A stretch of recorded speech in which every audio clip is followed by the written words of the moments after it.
오늘부터 역대하 함께 살펴보도록 하겠습니다. 역대상과 역대하가 나뉘어져 있지만 원래는 한 권의 성경이었습니다.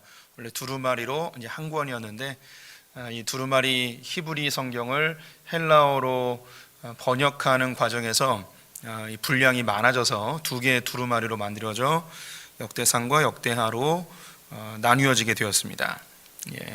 참고로 말씀드리면 사무엘상부터 열왕기하, 사무엘상하, 열왕기상하 네 권이 원래 다 하나의 두루마리였습니다.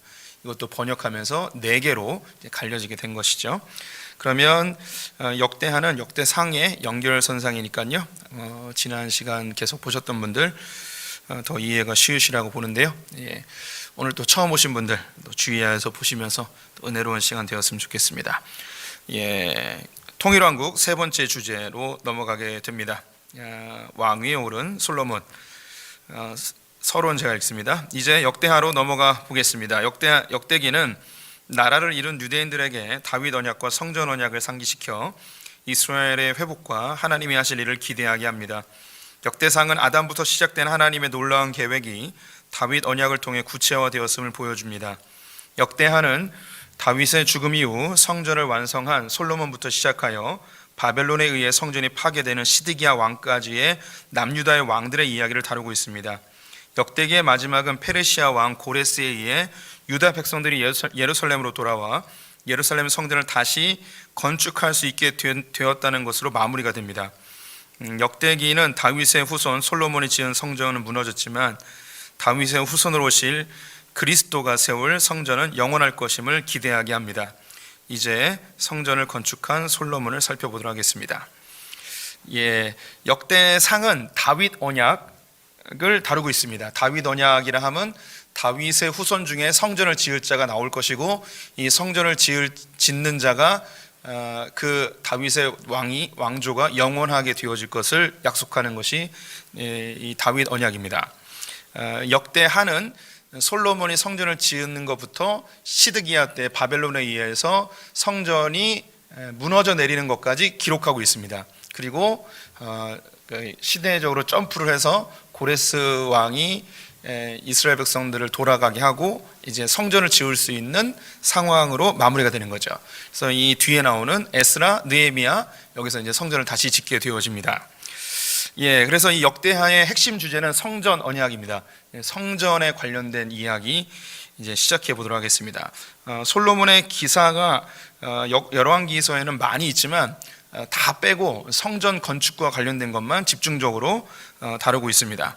우리 1절 말씀 같이 읽어보도록 하겠습니다. 시작. 솔로몬의 왕위가 견고하여 가며 그의 하나님 여호와께서 그와 함께 하사 심히 창대하게 하시니라.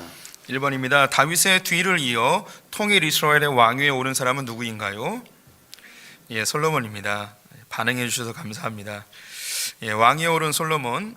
역대기 기자는 통일 이스라엘의 세 번째 왕인 솔로몬에 대해 하나님이 왕위가 견고하고 심히 창대하게 하셨다고 평가하고 있습니다. 역대기 기자는 솔로몬의 사적들 중에서 성전 건축에 집중하여 기록하고 있습니다. 또한 부정적인 부분은 최소화하고 최대한 긍정적인 부분을 부각시키고 있습니다. 이것은 하나님이 우리를 바라보실 때의 시선임을 기억할 필요가 있습니다. 이거 역대상 할 때도 언급을 했었는데요. 역대기의 특징은 왕들의 이야기를 할 때 부정적인 거는 최소화시키고 긍정적인 것만 부각시켜서 이야기를 하고 있습니다.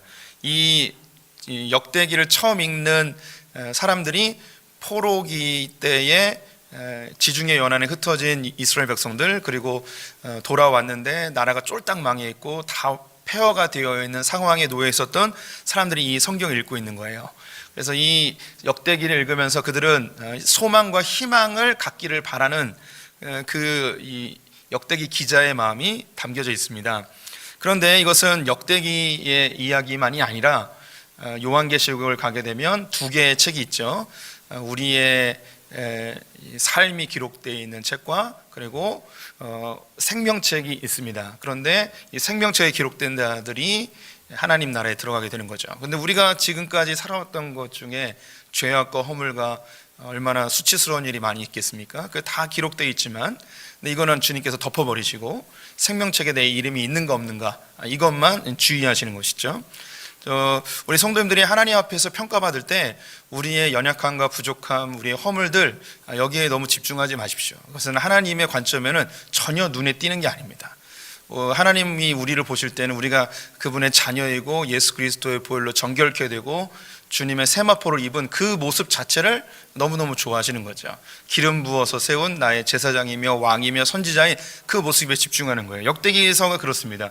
다윗의 후손들 아무리 흠이 많아도 그게 중요한 게 아니에요. 이 사람이 다윗의 후손이라는 게 중요한 거예요. 다윗의 후계자들, 다윗을 이어서 이스라엘의 남유다의 왕위에 오른 이 사람들이 중요한 거죠. 그래서 좋은 점만 기록을 해놨습니다. 솔로몬을 이야기할 때도 마찬가지인데요. 계속 읽어볼게요. 열왕기서에서는 솔로몬이 왕위에 오를 때의 역사적 사실에 충실하여 부정적인 부분이 많이 언급되었습니다.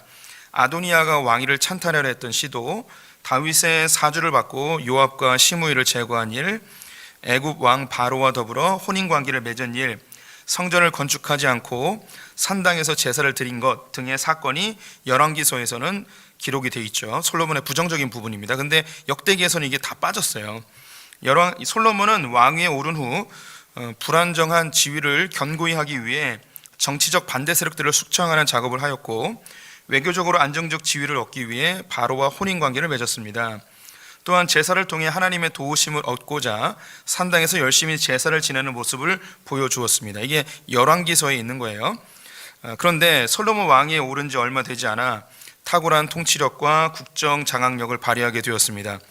어쩌면 솔로몬은 스스로 자신의 능력에 취하여 으스대고 있었을지 모르겠습니다. 그런데 열왕기서에서는 솔로몬의 이런 모습을 부정적으로 묘사하였습니다.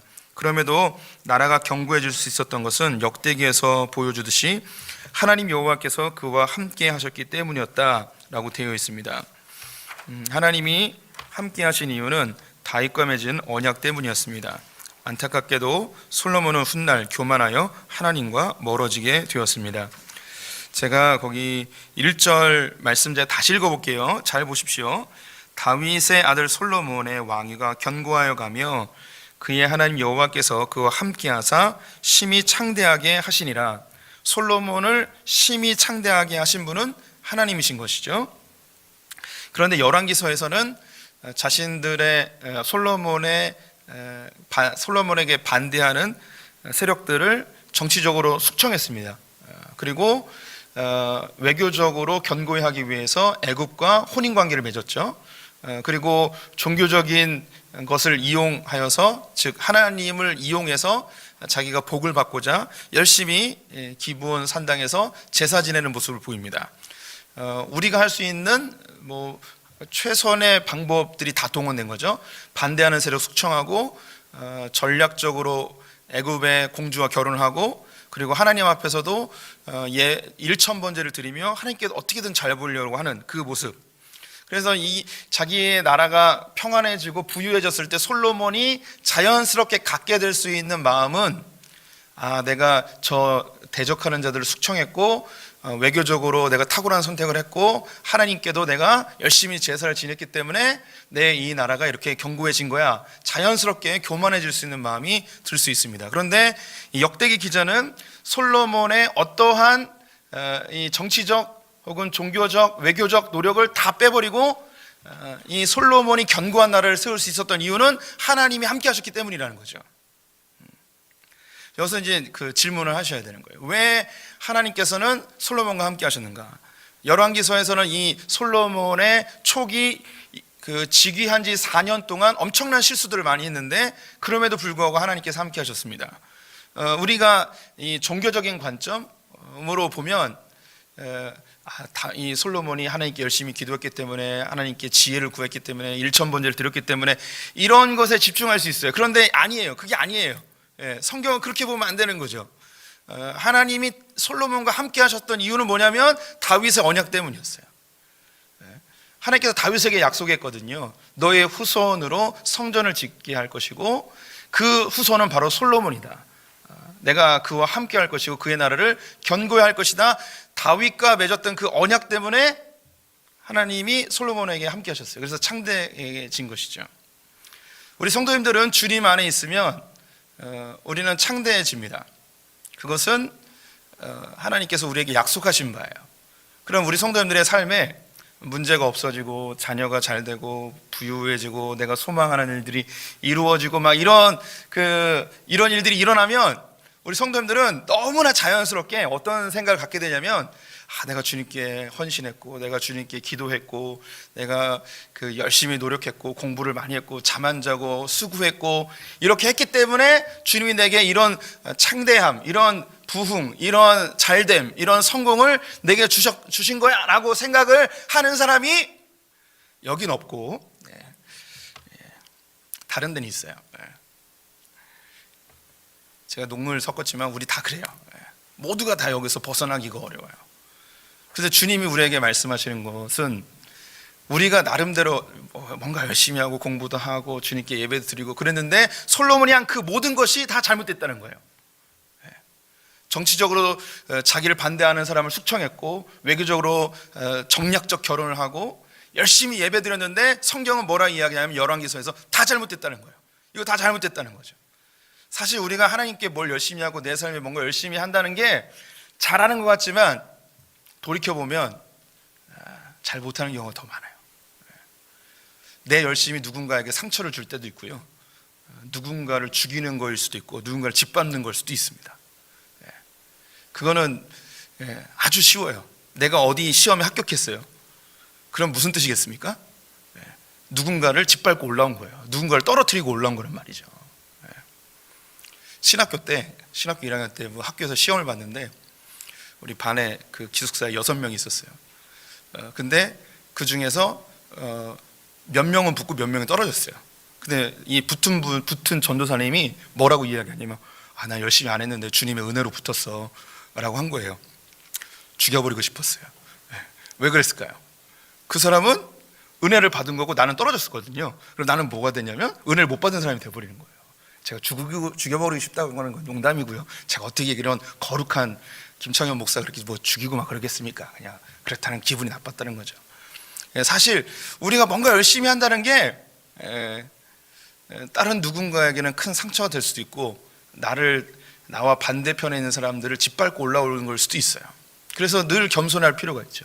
하나님께서 그럼에도 불구하고 이 모든 것을 다 덮어주시고 우리를 창성케 하시고 이 자리까지 오게 하신 중요한 이유는 뭐냐면 솔로몬에게는 다윗 언약이 있었듯이 우리에게는 새 언약이 있어요. 그게 뭐냐면 예수님이 우리에게 이야기했거든요. 내가 너희와 영원히 함께 하겠노라. 예수 그리스도의 보혈의 피로 우리가 피값으로 산 주님의 보배들이거든요.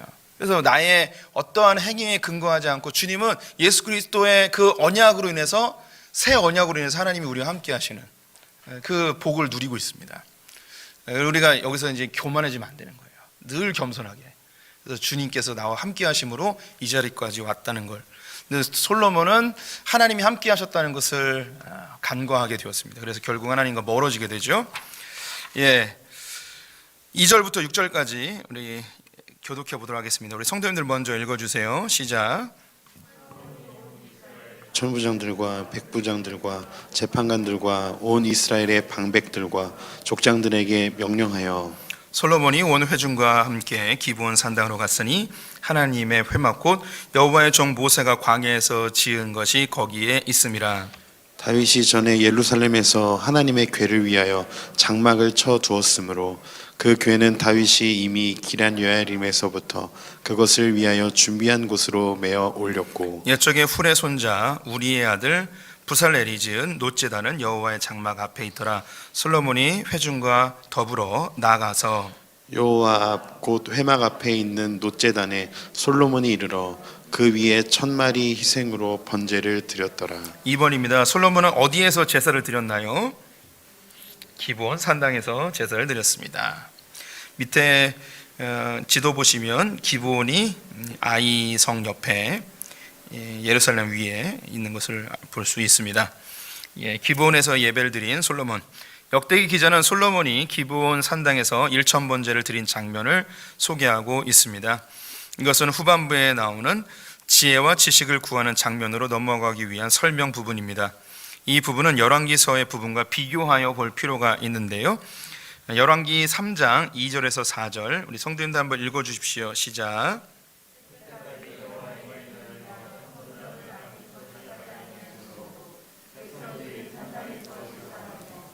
솔로몬이 여호와를 사랑하고 그의 아버지 다윗의 법도를 행하였으나 산당에서 제사하며 분향하더라.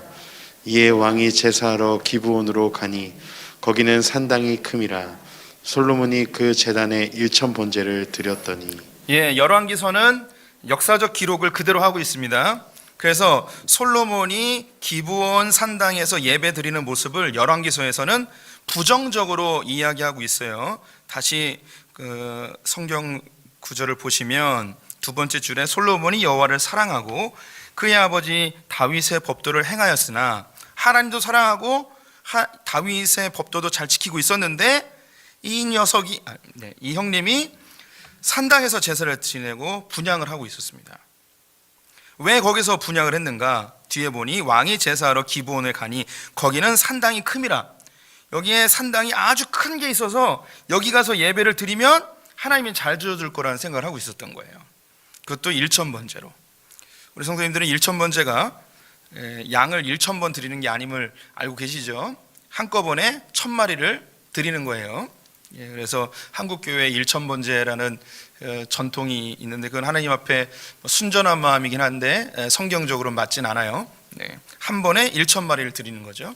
1,000마리를 드리려면 이거 어마어마한 거거든요. 상당히 오래 걸립니다. 그래서 밤새서 합니다.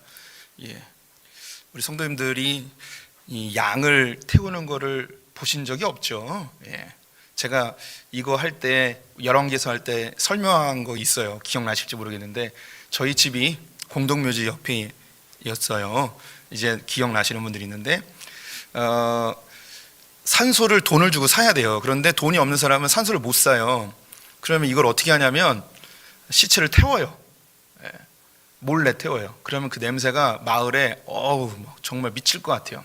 옛날에 성남 화장터나 벽제 화장터에 옛날 가보신 분이 있다면 그 화장터의 시큼한 냄새를 혹시 아시는 분들이 있을지 모르겠는데 그 냄새가 온 마을에 가득 찹니다. 그런데 이 시체를 태우는데 얼마나 걸리냐면 하루 종일 걸려요. 하루 종일이라는 게 거의 24시간을 태워요.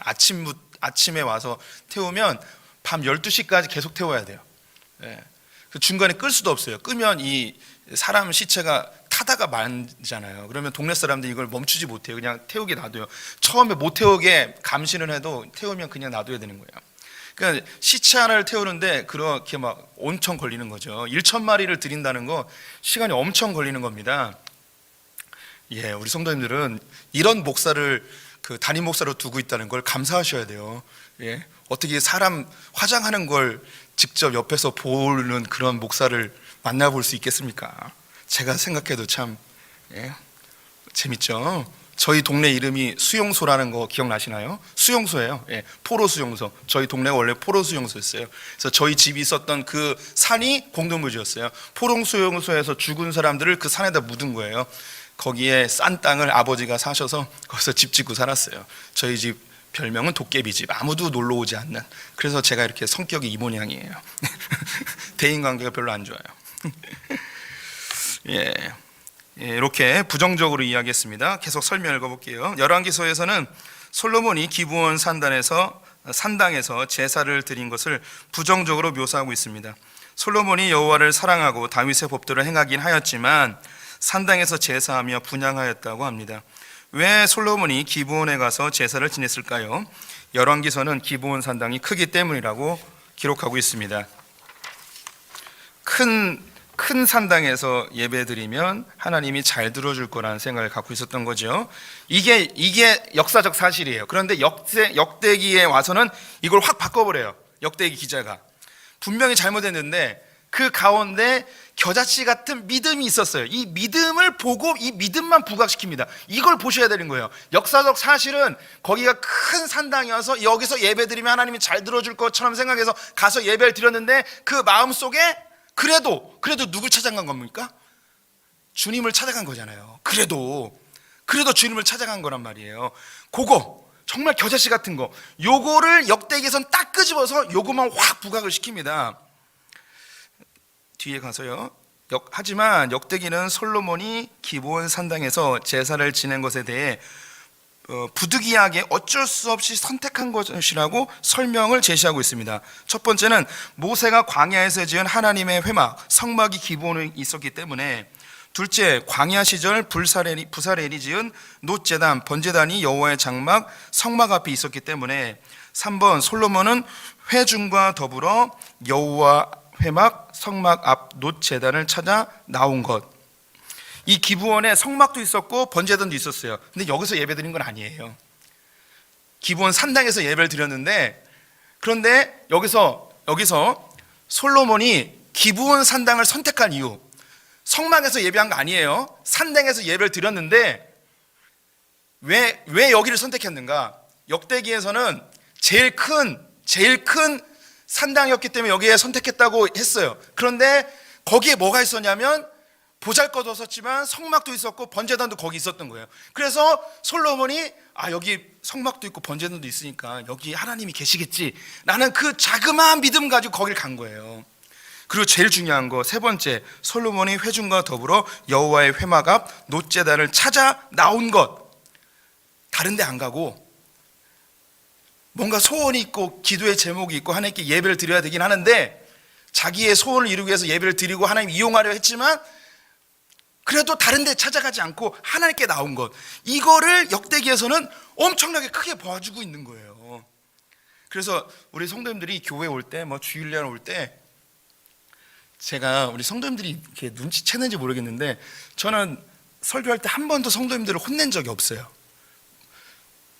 얼굴 표정들이 아무 감각이 없어요. 네. 저는 성도님들을 한 번도 질책하거나 혼낸 적이 없어요. 그리고 교회 빠졌다고 저주한 적도 없어요. 그리고 성도님들이 교회 늦게 온다고 왜 이렇게 교회를 늦게 오시는 겁니까? 천국 문이 닫히기 전에 와야 되는 거 아닙니까? 이렇게 설교한 적이 없어요. 주일 빠진다고 오늘 주일 빠지신 분들 사고 나서 지옥에나 가버려 이렇게 한 적이 없어요. 왜 이런 자세를 갖고 있는가? 저는 우리 성도님들이 늦게라도, 끝날 때라도, 축도하기 직전이라도 그냥 오면 좋아요. 와 주면 좋아요. 이게 하나님의 마음이 그런 것 같아요. 처음부터 온전한 마음으로 잘 준비해서 예배를 드리면 좋죠. 그런데 아직 미성숙한 사람이라면 다른 데 안 가고 교회 와서 졸지라도 교회 왔다는 것 자체로 주님이 그걸 엄청나게 크게 봐주시는 거죠.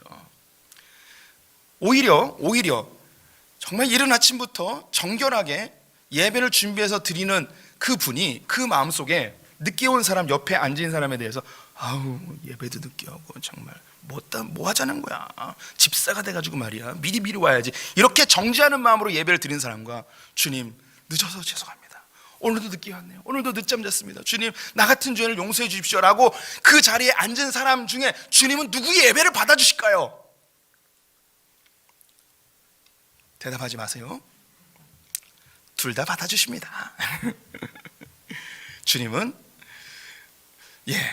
주님은 그 앞에 나온 사람에 대해서는 정지하지 말라고 우리에게 권면하시고, 늦게 오시는 사람에게는 미리 와서 정결한 마음으로 준비하라고 권면하시죠. 두 사람의 예배를 다 받으세요. 그런데 제가 뭘 말하려고 하는지는 아시겠죠. 주님은요, 우리의 마음속에 이 겨자씨와 같은 작은 마음 보시고 이걸 크게 보시고 칭찬해 주기를 너무너무 좋아하시는 분이에요. 계속 읽어볼게요. 사실 솔로몬이 기브온을 찾아온 것은 그곳에 큰 산당이 있었기 때문이었습니다. 하지만 역대기 기자는 솔로몬의 미숙한 행위를 아름답게 꾸며주고 있습니다. 많은 산당 중에서 굳이 기브온을 찾아온 곳은 그곳에 성막이 있었고 번제단도 있었기 때문이라는 것입니다. 무엇보다 이곳에 찾아온 것은 하나님을 찾아 나온 것을 강조하고 있습니다. 5절에서 나아가다라는 히브리어는 다라쉬라는 단어인데요, 찾다, 구하다라는 의미를 가지고 있습니다. 이거 열왕기 역대상에 다윗이 법궤 앞에 나아가 하나님의 뜻을 찾다, 이 단어랑 똑같은 거예요. 그래서 이 역대기 기자는 다윗이 법궤 앞에서 하나님께 묻는 것과 솔로몬이 기브온 산당이지만 그래도 하나님께 나아가는 것, 이걸 같은 동격으로 보고 있어요.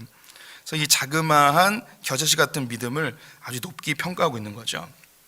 역대기 기자가 기브온에 성막이 있었음에도 불구하고 기브온 산당을 강조한 것은 이곳에 법궤가 없었기 때문입니다. 성막과 성전이 제 역할을 할 수 있는 것은 법궤가 있을 때였습니다. 솔로몬이 성막과 번제단이 있던 기브온에서 아무리 열심히 제사를 드려도 이 제사는 소원 성취와 문제 해결을 위함입니다. 다윗이 모범을 보였던 하나님의 뜻을 구하는 예배는 아니었다는 것이죠. 그럼에도 역대기는 솔로몬의 행위를 미흡하지만 긍정적으로 평가하고 있습니다. 말이 되게 잘못 썼네요. 잘 헷갈리게 써놨네요. 네. 예, 기브온에 성막도 있었고 번제단도 있었는데 성경 기자는 기브온 산당이라고 이름을 확정해 버렸습니다. 그 이유는 뭐냐면 이것도 제가 여러 번 설명드렸는데 산당과 성전에 큰 짜 있죠. 산당에서도 예배를 드리는 방법이 똑같고 똑같은 제물로 똑같은 하나님께 예배를 드려요. 그런데 산당의 예배와 성전의 예배는 완전히 달라요. 하나님은 그 흩어져 있는 산당에서 예배 드리지 말고 예루살렘 성전으로 모여서 예배를 드리라고 명령하셨거든요. 그 차이점이 뭐에 있냐면 예배의 방법과 제물과 찬송과 형식, 이건 아무 상관이 없고 산당에는 없는데 성전에 있는 게 있어요. 그게 뭐냐면 법궤라는 거예요. 법궤. 예배는 뭐냐면 내 소원 성취와 문제 해결을 위해서 종교적 행위를 열심히 하는 것이 아니고 번제단에서 나의 죄악을 씻고 주님의 보좌 앞, 즉 법궤 앞으로 나아가 하나님의 말씀을 받아 우리의 삶의 하나님의 말씀대로 실천하여 살아내는 것, 이게 예배인 거죠.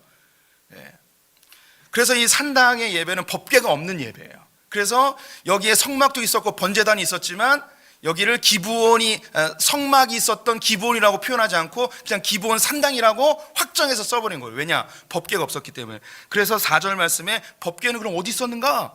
예루살렘에 다윗의 장막에 따로 모셔놨다 하면서 이 성막에는 법궤가 없었음을 일부러 설명하고 있는 것입니다. 오늘 되게 흥분했네요. 이렇게 눈이 와서 그런 것 같아요. 개띠도 아닌데 왜 이러지? 예. 말씀이 너무 좋습니다. 7절부터 10절까지 교독해 보도록 하겠습니다. 성도님들 먼저 읽어주세요. 시작. 밤에 하나님이 솔로몬에게 나타나 그에게 이르시되 내가 내게 무엇을 주랴 너는 구하라 하시니 솔로몬이 하나님께 말하되 주께서 전에 큰 은혜를 내 아버지 다윗에게 베푸시고 내가 그를 대신하여 왕이 되게 하셨사오니 여호와 하나님이여 원하건대 주는 내 아버지 다윗에게 허락하신 것을 이제 굳게 하옵소서. 주께서 나를 땅의 티끌같이 많은 백성의 왕으로 삼으셨사오니 주는 이제 내게 지혜와 지식을 주사 이 백성 앞에서 출입하게 하옵소서. 이렇게 많은 주의 백성을 누가 능히 재판하리이까. 3번입니다. 솔로몬은 자신을 찾아오신 하나님께 무엇을 구하였나요? 지혜와 지식을 구하였습니다. 지혜와 지식을 구한 솔로몬이 1000번제를 드렸을 때에 하나님이 나타나셔서 내가 내게 무엇을 주랴 너는 구하라 라고 말씀을 하십니다. 이 본문만 보면 하나님이 산신령 같은 분위기입니다. 솔로몬이 열심히 1000마리의 번제를 드리고 있을 때에 피어오르는 연기 사이로 하나님의 형상이 나타나 장엄한 목소리로 내가 내게 무엇을 주랴 너는 구하라 라고 말하신 듯한 분위기입니다. 기억해 두셔야 할 것은 역대기는 왕들에 대해 긍정적인 부분만 보여주고 있다는 것입니다. 이 본문 역시 열왕기서를 함께 볼 필요가 있습니다. 열왕기상 3장 3절에서 5절 말씀 성도님들 읽어주세요. 시작. 땅의 금이라 솔로몬이 그 제단에 1000번제를 드렸더니 그본에서 밤에 여호와께서 솔로몬의 끝에 나타나시리라. 하나님이 이르시되 내가 내게 무엇을 줄고 너는 구하라. 네, 이거 함께 보셨던 분들 기억나실 텐데요. 하나님이 솔로몬에게 어떻게 나타나셨냐면 꿈으로 나타나셨어요. 꿈으로. 솔로몬이 1000번제를 기브온 산당에서 드리고 있었습니다. 텐트도 치고 많은 신하들이 함께 왔을 것이고 또 음식 만드는 사람, 노래하는 사람 다 모여 있었죠. 1000마리를 드리려면 상당히 오랜 시간이 걸렸을 거라고 말씀을 드렸죠. 큰 산당에서, 큰 제단에서 여러 마리를 드려도 상당히 오랜 시간이 걸립니다. 그래서 예배를 진행 중일 수도 있고 아니면 끝날 수도 있고 잠을 잤습니다. 텐트에서. 근데 잠을 자고 있는데 꿈속에 하나님이 나타난 거예요. 여기서 꿈속에서 너는 내게 구하라. 그때 솔로몬이 저는 지혜를 얻고 싶습니다라고 대답한 거죠. 여기서 성도님들이 기억해야 될 게 솔로몬이 의지를 가지고 지혜를 구했겠습니까? 아니면 꿈결에 그냥 꿈에서 꿈을 꾼 거겠습니까? 이걸 잘 모르는 분들이 이제 소품교회 계속 다니셨던 분들이 이거 알아요. 솔로몬은 지혜를 구한 게 아니에요. 솔로몬은 꿈을 꾼 거죠. 꿈속에서 내가 하나님께 지혜를 구하고 있는 모습을 꿈을 꾼 거예요. 요걸 잘 보셔야 돼요. 그런데 역대기는 꿈 이야기를 싹 뺐어요. 마치 솔로몬이 하나님께 직접 지혜를 주십시오 라고 구한 것처럼. 솔로몬이 여기 뒤에 나오는데요, 왜 하나님이 꿈에 나타나셨을까요? 이 꿈에 나타나신 것 이외에도 성전을 중간쯤 지을 때에 한 번 더 나타나서 너는 다윗이 말한 대로 규례와 율법과 법도를 잘 지켜 행하라 라고 한 번 더 이야기하고요, 성전을 다 짓고 봉헌식 할 때 또 주님이 나타나셔서 다시 나타나셔서 너는 하나님의 말씀과 규례와 법도를 잘 지켜 행하라 또 말씀하셨어요. 왜 이야기했냐? 이 솔로몬이 번제단에서 열심히 간구한 게 하나님이 원하는 게 아닌 거예요. 그럼 이 꿈에 나타난 건 뭐냐면 계시예요. 계시. 네가 이 번제단에서 정말 구해야 될 게 뭐냐? 네가 구해야 될 것은 바로 지혜다. 이걸 알려주는 거예요. 계시해 주신 거예요. 계시. 계속 읽어볼게요. 하나님은 솔로몬이 잠들었을 때 꿈속에 나타나신 것입니다. 즉 솔로몬이 지혜를 구한 장면은 솔로몬의 의지적 선택이 아니었고 하나님이 일천번제를 통해 솔로몬에게 마땅히 구해야 할 것이 무엇인지 알려주는 계시의 한 장면입니다. 역대기는 솔로몬이 하나님께 지혜와 지식을 의지적으로 구한 것으로 묘사함으로 솔로몬을 높이고 있습니다. 이것은 틀리지 않은 것인데요, 솔로몬이 꿈을 통해 하나님의 계시를 받고도 지혜를 구하지 않을 수 있었지만 의지적으로 지혜를 구하였기 때문입니다. 이게 잘한 거예요. 꿈으로 하나님이 계시를 보여줬어요. 네가 이 일천번제를 드리면서 나에게 여러 가지 소원과 기도의 제목이 있겠지만 네가 정말 이 일천번제를 드리면서 나에게 간구해야 될 게 있는데 그게 바로 지혜란다. 이걸 꿈으로 계시해 주셨어요. 그런데 이 계시를 받고 솔로몬이 이거 간구하지 않아도 되는데 그 다음날 일어나서 하나님께 예배할 때는 뭘 구한 거냐면 주님 지혜와 지식을 주십시오. 이 부분을 강조하고 있는 거죠. 이게 솔로몬의 멋진 자그마한 신앙이지만 아주 크게 아름답게 묘사해주고 있는 장면입니다. 솔로몬이 왜 지혜를 구해야 되는지 이유를 설명하는데요, 이 부분도 열왕기서 말씀을 함께 보면 좋을 것 같습니다.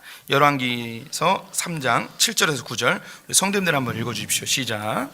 나의 하나님 여호와여, 주께서 종으로 종의 아버지 다윗을 대신하여 왕이 되게 하셨사오나 종은 작은 아이라 출입할 줄을 알지 못하고 주께서 택하신 백성 가운데 있나이다.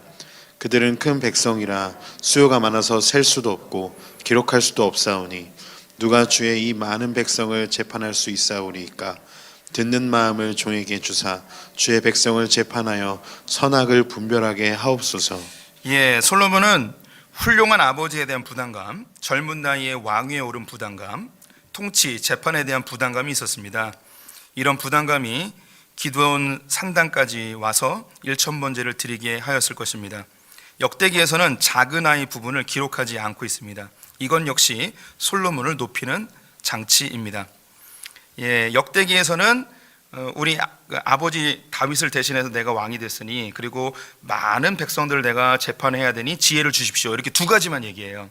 그런데 열왕기에서는 우리 아버지를 대신해서 그리고 내가 작은 아이이기 때문에 재판을 많이 해야 하기 때문에 이 작은 아이를 빼버렸어요. 작은 아이에 대한 부정적인 이미지를 역대기에서는 싹 빼고 솔로몬을 아주 아름답게 멋지게 표현해 주고 있는 거죠. 11절부터 13절까지 교독해 보도록 하겠습니다. 성도님들 먼저 읽어주세요. 시작.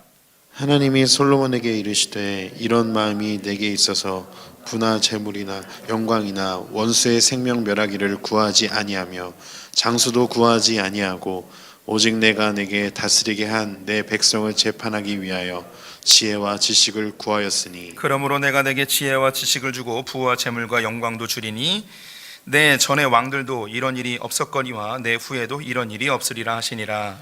이에 솔로몬이 기브온 산당 회막 앞에서부터 예루살렘으로 돌아와서 이스라엘을 다스렸더라. 4번입니다. 지혜를 구한 솔로몬에게 하나님은 무엇도 함께 주셨나요? 부와 재물과 영광도 주었습니다. 하나님의 응답. 하나님은 솔로몬에게 지혜를 구하길 원하셨습니다. 하나님이 솔로몬에게 지혜를 주고 싶었던 이유는 성전 건축과 이스라엘 통치를 위함이었습니다. 성전 건축과 이스라엘 통치는 별개처럼 보여질 수 있지만 이것은 하나님 나라 개념으로 확대하면 같은 개념임을 발견하게 됩니다. 구약의 성전은 건물의 개념이 강했지만 예수님이 세우신 성전은 하나님 나라의 개념입니다. 하나님 나라는 하나님의 율법, 말씀으로 통치되는 곳이죠. 즉 성전 건축과 이스라엘 통치는 같은 것입니다.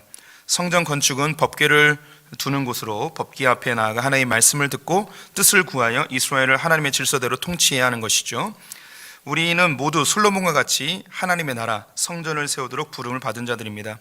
우리가 주님께 나와 일천번제를 드리고 열심히 예배를 드릴 때에 우리의 목적은 소원 성취와 문제 해결이 되어서는 안 됩니다. 솔로몬처럼 정적을 제거하고 바로와 정략 결혼을 통해 외교적으로 안정을 택하고서도 예배의 자리로 나와 자신에게 복을 내려달라는 기도는 성숙하지 못한 신앙의 자세입니다. 그렇다고 하나님이 이러한 신앙을 거절하시거나 욕하진 않으십니다. 역대기에서는 이런 솔로몬의 모습을 긍휼의 눈으로 평가할 뿐만 아니라 진정으로 구해야 할 것이 지혜임을 알려주고 있습니다. 에베소서 1장 말씀 우리 성도님들 한번 읽어주십시오. 시작. 우리는 그리스도 안에서 그의 은혜의 풍성함을 따라 그의 피로 말미암아 속량 곧 죄사함을 받았느니라.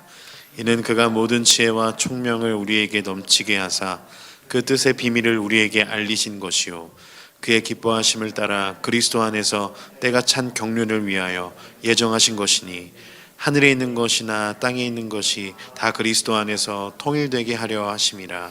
예, 우리를 속량 곧 죄사함을 받게 하셔서 우리에게 지혜와 총명으로 지혜와 지식으로 충만하게 하셔서 하늘에 있는 것과 땅에 있는 것을 그리스도 안에서 통일하게 하시는 통로로 우리를 사용하십니다. 이게 하나님 나라를 이루시는 것이죠.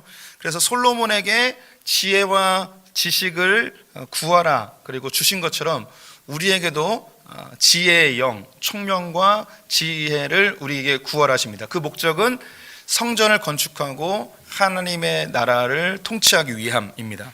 이 성전은 이제 우리가 눈에 보이지 않는 하나님 나라임을 알죠. 그래서 이건 같은 개념입니다. 성전을 건축하는 것과 이스라엘을 통치하는 것, 하나님 나라를 이루는 것과 이 땅에서 하나님 나라를 이루는 것, 다 똑같은 개념입니다. 계속 읽어볼게요. 솔로몬이 지혜를 구하였는데 하나님께서는 부와 재물과 영광도 함께 주시겠노라고 약속하셨습니다. 이것은 솔로몬에게 실제가 되었고 우리에게도 약속이 되어집니다. 솔로몬이 구하는 지혜는 하나님의 법궤 앞에서 나오는 하나님의 지혜입니다. 이 지혜로 이스라엘을 잘 통치하게 되면 그 열매로 부와 재물과 영광이 맺혀지게 되는 것이죠. 이것은 이스라엘의 패망 후 흩어진 유대인들과 우리에게도 그대로 적용이 되어집니다. 우리가 지혜를 구하여 하나님의 질서대로 우리의 삶을 통치하게 되면 그 열매로 자연스럽게 부와 재물과 영광을 얻게 됩니다. 자칫 우리가 부와 재물과 영광을 얻기 위해 하나님을 이용할 위험성이 있는데 주님은 하나님 나라의 지혜를 구하면 부와 재물과 영광을 열매로 얻을 수 있음을 보여주고 있는 것이죠. 이것이 하나님 나라의 법칙이고 질서입니다. 14절부터 17절까지 교독해 보도록 하겠습니다. 우리 성도님들이 먼저 읽어주십시오. 시작. 병거와 마병을 모음에 병거가 1,400대요 마병이 12,000명이라. 병거성에도 두고 예루살렘 왕에게도 두었으며 왕이 예루살렘에서 은금을 돌같이 흔하게 하고 백향목을 평지에 뽕나무같이 많게 하였더라. 솔로몬의 말들은 애굽과 구에서 사들였으니 왕의 무역상들이 때로 값을 정하여 산 것이며 애굽에서 사들인 병거는 한 대에 은 600세겔이요 말은 150세겔이라. 이와 같이 햇사람들의 모든 왕들과 아람 왕들을 위하여 그들의 손으로 되팔기도 하였더라. 5번입니다. 솔로몬이 소유했던 병거와 마병의 숫자는 얼마인가요? 병거는 1,400대, 마병은 12,000명이었습니다. 솔로몬이 거둔 열매. 솔로몬이 지혜를 구하였을 때에 거둔 부와 재물과 영광에 대해 신뢰를 보여주고 있습니다. 군사력. 이스라엘 영토의 대부분은 산악지대이기 때문에 병거와 마병은 효과적인 무기는 아니었습니다. 이것은 솔로몬 시대의 강력한 국방력을 보여주는 자료이죠. 경제력, 솔로몬 시대의 경제적 부유함을 묘사하는 은유적 표현입니다. 은금이 돌에 돌같이 흔하고 백향목은 평지에 뽕나무같이 많았다고 합니다. 막강한 국방력은 경제적 안정을 가져온 것이죠. 외교력, 솔로몬 시대에 무역이 매우 활발하게 이루어졌는데요. 에시온 계배를 항구로 조성하여 지중해와 아라비아해를 연결하는 해상, 육상 무역을 진행하였습니다. 무역은 국가가 대등한 지위가 이루어질 때 가능한데요. 무역 자체로 고대 근동 지역에서 이스라엘의 국가적 지위를 가늠해 볼 수 있습니다. 예, 우리 성도님들 마가복음 6장 말씀 같이 읽어볼까요? 시작.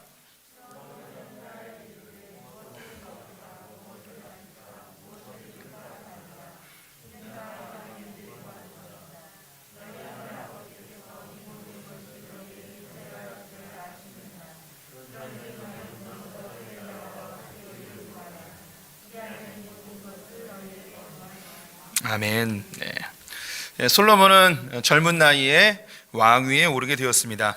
그는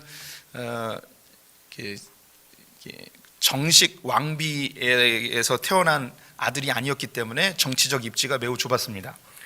그리고 그 위에 유력한 형들이 있었고 또 군대 장관과 제사장이 자기 형을 왕위에 등극시키려고 또 작당을 하는 상황에 놓여 있었죠. 그는 매우 불안한 상황에서 왕위에 오르게 되었습니다. 그래서 그는 자기가 갖고 있는 수단과 방법으로 이 왕위를 견고히 하려고 하였죠. 그래서 자기의 대적들을 숙청하고 애굽의 바로의 딸과 정략 결혼을 하고 또 하나님 앞에 간절히 자기의 연약함과 또 자기의 통치가 안정되게 하기 위한 그런 종교적 열심으로 하나님께 예배를 드리기도 하였습니다. 그런데 이런 이 솔로몬에게 하나님께서 이야기하는 것은 너의 소원 성취와 문제 해결을 위해서 이 예배를 이용하지 말고 여기서 하나님의 지혜를 구하라. 이 지혜는 바로 하나님의 법계, 말씀으로부터 흘러나오는 지혜이고 이 지혜를 가지고 이 땅을 잘 통치하게 되어지면 네가 생각하는 그 부와 재물과 영광은 자연스럽게 열매로 맺혀지게 될 것이다 라는 거죠. 이걸 예수님께서 산상수훈에서 그 나라와 그 의를 먼저 구하라. 그러면 이 모든 것들을 너에게 더하시리라. 이것을 솔로몬의 삶에서 실제로 보여주었습니다. 우리 성도님들도 매 주일마다 지금은 온라인이긴 하지만 주님께 나와서 예배를 드립니다. 혹은 때로 우리 성도님들 나름의 방법으로 주님께 나와서 예배를 드리시는데 우리 성도님들이 하나님께 문제 해결과 마음의 소원 성취를 위해서 하나님께 예배 드리는 것 주님께서 이걸 금하지 않으십니다. 그 자그마한 그 믿음, 하나님께 찾아 나온 것, 그리고 하나님이 제일 크신 신이라는 걸 신뢰하고 주님께 무릎 꿇는 것, 이 자그마한 겨자씨 같은 믿음을 주님 소중히 여겨주시죠. 그런데 주님 우리에게 권면하십니다. 그거 말고 그것도 중요하긴 하지. 내가 너에게 그런 거 다 들어주고 싶어. 그런데 그거보다 먼저 지혜를 구해라. 하나님의 나라와 그의 의를 구해라. 그럼 이 모든 것들을 너에게 더해줄 것이다. 우리를 그렇게 초대하십니다. 솔로몬이 그 증거이고요. 그리고 우리 성도님들이 또 그 삶을 살아내야 될 삶의 증거들이 되셔야 됩니다.